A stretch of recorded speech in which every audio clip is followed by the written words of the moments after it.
sentó un asado con patatas. No me quiero nada porque vamos a tomar chuletón de terco. Esta mañana vas a poner contra mí. Prepárate. Pues sí de comer.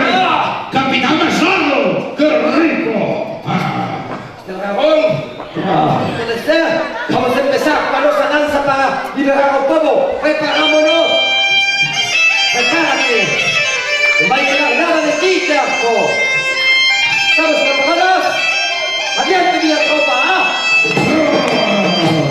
¡Quedas conmigo!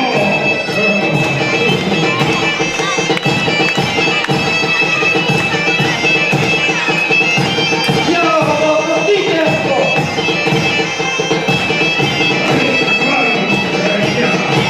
Con esa espadilla calmar no puedes. ¡Ay! ¡Ay, cómo voy esa espada! ¡Ay, ay, ay! ¡Ay! ¡Ay, que soy muy! ¡Ay, para! ¡Ríndome, ríndome! ¡Ay! ¡Ríndome, ríndome!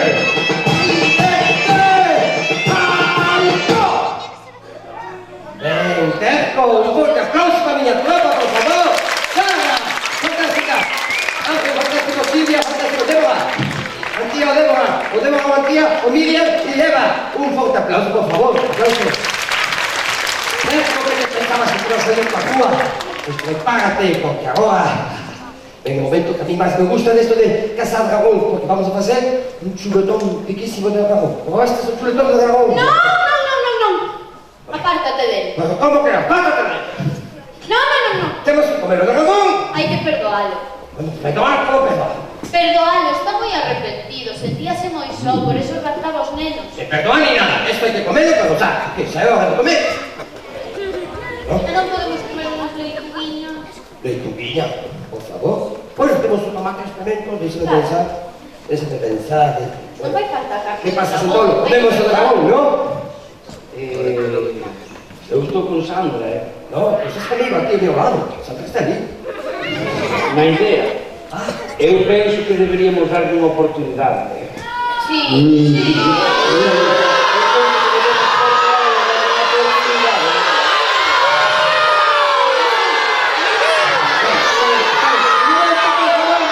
Si el pueblo va a parar, le va a dictar la sentencia ahora mismo. Teniendo en cuenta que parece que Terco está algo arrepentido o non, Terco, estás arrepentido. Sí, estou moi arrepentido. Pero non sabía que o meu comportamento fose facer tanto dano. E pódese preguntar a Sandra, que o pasamos moi ben cos nenos na cova, coideinos ben, dinlles ben de comer, e cantamos e bailamos. ¿Es cierto eso, Sandra? Sí, é certo. Venga, ¿tú piensas igual que tu hermano? Claro, meu irmán. ¿Y tú piensas igual que tu otro hermano? Sí, Bueno, visto que estás arrepentido y que además a mi gol no le hace falta comer porque se ha comido bastante toda la semana, se lleve loca, pues vamos a preparar a Terco cumbia.